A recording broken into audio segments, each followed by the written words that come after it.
শাওন মাহত কি খালে ভগৱান শিৱ সন্তুষ্ট হয় আৰু কোন পাঁচটা বস্তু খালে ভয়ংকৰ কুপ্ৰভাৱ পৰে আৰু এটা গুপ্ত বস্তু যি খালে ভগৱান শিৱ অতি প্ৰসন্ন হয়।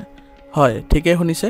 আপোনালোকে শাওন মাহত যদি ব্ৰত পালন কৰি আছে প্ৰত্যেক সোমবাৰে, তেনেহ'লে আপোনালোকে এটা বস্তু নিশ্চয়কৈ খাব।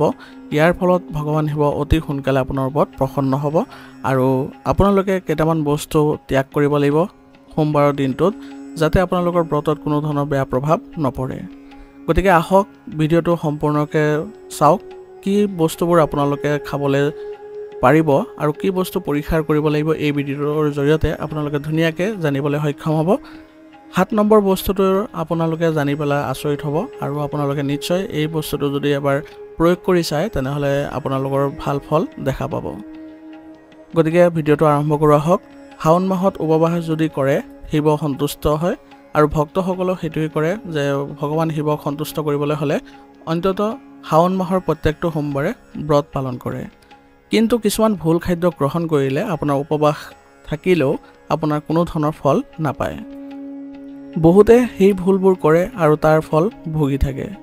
গতিকে আপোনালোকক আজি মই কি বস্তু খালে শিৱ সন্তুষ্ট হয় তাৰ প্ৰতি আপোনালোকক স্পষ্ট এটা ভিডিঅ' আকাৰে দিবলৈ যত্ন কৰিছোঁ।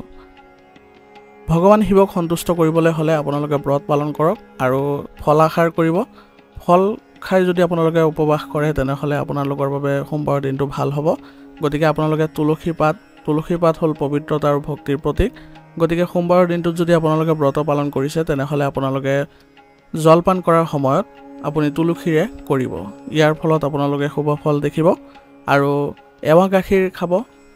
শিৱক অৰ্পণ কৰাৰ পিছত আপোনালোকে নিজেও ঘৰত আহি এৱা গাখীৰ প্ৰয়োগ কৰিব বা খাব। ইয়াৰ ফলত আপোনালোকৰ পাপ নাশ হোৱা দেখা যাব।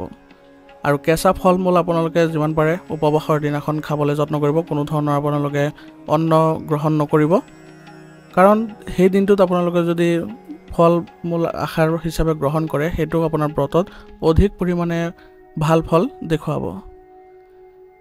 এতিয়া আহোঁ আপোনালোকৰ কেইটামান বস্তু যিবোৰ আপোনালোকৰ খালে কুপ্ৰভাৱ পৰে বা সেইবোৰ পৰিহাৰ কৰাটো খুবেই জৰুৰী। গতিকে সোমবাৰৰ দিনটোত যদি আপোনালোকে উপবাসে আছে তেনেহ'লে সাধাৰণ যি নিমখ সেইবোৰ আপোনালোকে পৰিহাৰ কৰিব, কাৰণ ব্ৰতৰ ফল হ্ৰাস হয় তাৰ ফলত। ইয়াৰ পৰিৱৰ্তে আপোনালোকে ৰক চল্ট বা সেন্দা নিমখ ব্যৱহাৰ কৰিবলৈ যত্ন কৰিব। ইয়াৰ ফলত কোনো ধৰণৰ কুপ্ৰভাৱ নপৰে। দ্বিতীয়তে হ'ল পিঁয়াজ আৰু নহৰু। তামসিক গুণে ভক্তিৰ শক্তি কমায়, সেইবাবে উপবাসৰ দিনাখন এই দুইটা বস্তু আপোনালোকে পৰিহাৰ কৰি চলিব।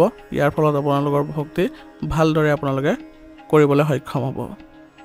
আৰু টেঙা খাদ্য শৰীৰৰ কাৰণে আৰু মনৰ কাৰণে দুয়োটাই অপবিত্ৰ কৰে, সেইবাবে আপোনালোকে উপবাসৰ দিনটোত টেঙা বস্তু পৰিহাৰ কৰি চলিব যাতে আপোনালোকৰ উপবাস ভালদৰে কৰিব পাৰে। মাছ, মাংস আৰু কণী পৰম পবিত্ৰ সোমবাৰে এইবোৰ খাদ্য শিৱৰ বাবে অপ্ৰসন্ন খাদ্য। গতিকে আপোনালোকৰ সোমবাৰৰ দিনটোত এইবোৰ বস্তু ত্যাগ কৰি চলিব। আৰু লগতে গম ভিত্তিক যিবোৰ খাদ্য যেনে ৰুটি সেইবোৰ আপোনালোকে ব্ৰতৰ দিনাখন খোৱাটো বাৰণ কৰিব। তাৰ ফলত আপোনালোকে ভক্তি ভালদৰে কৰিব পাৰিব আৰু আপোনালোকৰ ব্ৰত শুদ্ধ মনেৰে আগুৱাই লৈ যাব পাৰিব। তাৰ ফলস্বৰূপে আপোনালোকে ফল বা আপোনালোকৰ যিবোৰ উপবাসৰ সামগ্ৰী সেইবোৰ খাবলৈ যত্ন কৰিব। সেইবোৰ খোৱাটো আপোনালোকৰ বাবে উত্তম হ'ব। এতিয়া আপোনালোকৰ বাবে সকলোতকৈ গুপ্ত এটা বস্তু যি খালে শিৱ তৎক্ষণাতে সন্তুষ্ট হয় তাৰ বিষয়ে ক'ম। খুব কম লোকে জানে যে সোমবাৰে মধু খালে শিৱ অতি সন্তুষ্ট হয়। গতিকে ব্ৰতৰ দিনাখন আপোনালোকে 1 চামুচ মধু জিভাত লৈ আপুনি শিৱ মন্ত্ৰ জপ কৰিব বা চাম সদাশিৱ বা হৰ হৰ মহাদেৱ আপোনালোকে জপ কৰি শিৱক অভিষেক কৰিবলৈ যত্ন কৰিব। ইয়াৰ জৰিয়তে আপোনালোকৰ যিমান পাপ, যিমান দুৰ্দশা, যিমান দুখ আছে সকলো নাইকিয়া হ'বলৈ ধৰিব আৰু আপোনালোকৰ ধনৰ আগমনো ঘটিব। গতিকে যদি আপোনালোকে ভাবিছে শাওন মাহৰ প্ৰত্যেকটো সোমবাৰে আপোনালোকে শুদ্ধ মনে আৰু পবিত্ৰ মনেৰে উপবাস কৰিব বুলি, তেনেহ'লে যিবোৰ খাদ্যৰ কথা কোৱা হৈছে সেইবোৰ খাদ্য আপোনালোকে পৰিহাৰ কৰি যিবোৰ খাদ্য আপোনালোকক দিয়া হৈছে খাবৰ বাবে উপযোগী সেইবোৰ খাবলৈ যত্ন কৰিব। অন্ততঃ এটা দিনৰ বাবে সেইবোৰ পৰিহাৰ কৰি আপোনাৰ যিবোৰ উপবাসৰ আহাৰ সেইবোৰহে গ্ৰহণ কৰি চাওক। আপোনালোকে দেখিব অতি আপোনালোকৰ ভাগ্য উদয় হৈছে আৰু আপোনালোকৰ যিমান দুখ কষ্ট সেইবোৰ আছে সেইবোৰ নাইকিয়া হ'বলৈ ধৰিছে। সেইবাবে ভোলানাথৰ কৃপা লাভ কৰিবলৈ এই মাহটো অত্যন্ত শুভ মাহ। গতিকে এই মাহটো কোনো পধ্যে আপোনালোকে এৰি নিদিব। আপোনালোকৰ যিবোৰ কৰণীয় সেইবোৰ কৰক।